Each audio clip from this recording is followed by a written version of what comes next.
नमस्कार, मेरा नाम है धर्मेंद्र और आप देख रहे हैं नवभारत टाइम्स ऑनलाइन। देश की राजधानी दिल्ली से सटे गाजियाबाद के विजयनगर पुलिस थाने में उस दिन आम हलचल थी।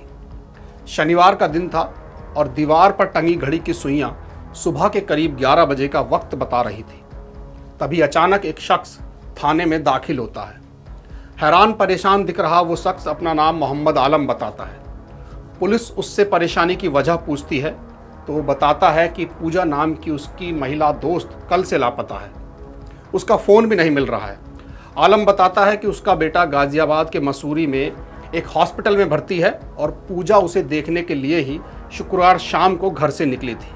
इसके बाद से उसकी कोई खबर नहीं है। पुलिस आलम से पूजा की फ़ोटो सहित बाकी दूसरी ज़रूरी डिटेल नोट करती है और तलाश शुरू कर देती है। पूजा के खिलाफ गुमशुदगी की रिपोर्ट दर्ज हुए अभी 24 घंटे भी नहीं बीते थे कि विजयनगर थाने में अगले दिन एक महिला पहुंचती है। पूनम नाम की ये महिला पुलिस से अपनी लापता बहन को खोजने की गुहार लगाती है। वो बताती है कि उसकी बहन का पिछले 2 दिनों से कुछ पता नहीं चल पा रहा है। पुलिस अफसर जब उसकी बहन का नाम पूछते हैं तो जवाब सुनकर हैरान रह जाते हैं। दरअसल पूनम जिसकी गुमशुदगी की रिपोर्ट दर्ज कराने आई थी उसका नाम था पूजा। वही पूजा जिसके बारे में आलम नाम के शख्स ने एक दिन पहले ही रिपोर्ट लिखवाई थी। पुलिस के अफसर पूनम को बताते हैं कि पूजा के लापता होने की रिपोर्ट तो एक दिन पहले ही आलम नाम का आदमी दर्ज करा चुका है। ये बात सुनकर पूनम के होश उड़ जाते हैं। वो बताती है कि पूजा को किसी और ने नहीं बल्कि आलम ने ही गायब किया है। अब पुलिस अधिकारियों का माथा ठनक जाता है। पूनम उन्हें बताती है कि उसकी बहन पूजा पिछले कई सालों से आलम के साथ लिव इन में रह रही थी और आलम ने ही उसे गायब किया है। पूरे थाने में सन्नाटा पसर जाता है। पुलिस वालों के चेहरे पर कई सवाल दौड़ने लगते हैं। आखिर ये पूजा कौन है और अगर आलम ने पूजा को गायब किया है तो फिर वो रिपोर्ट लिखवाने क्यों आया? पूनम और आलम में आखिर कौन सच बोल रहा था?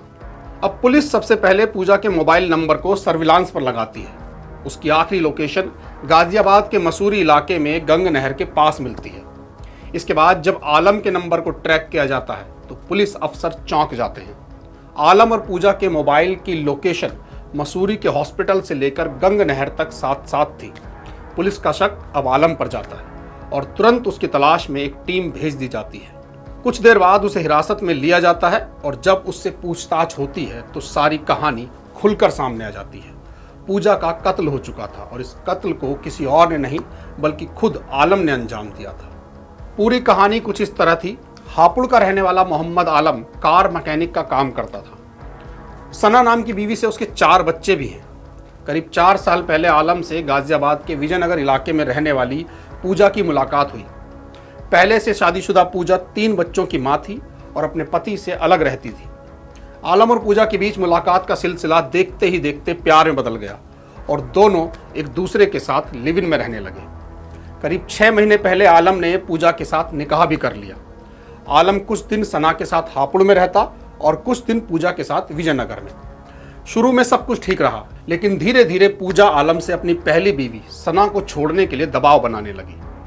आलम ने उसे समझाया कि उसके 4 बच्चे हैं, इसलिए वो सना को नहीं छोड़ सकता, लेकिन पूजा नहीं मानी।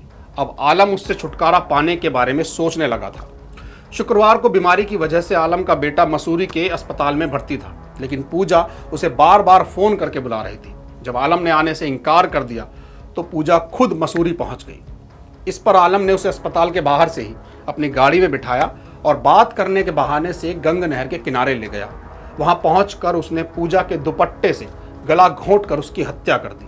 इसके बाद आलम ने उसकी लाश को गंग नहर में फेंका और अपने गुनाह पर पर्दा डालने के लिए अगले दिन उसकी गुमशुदगी की रिपोर्ट दर्ज कराने पहुंच गया।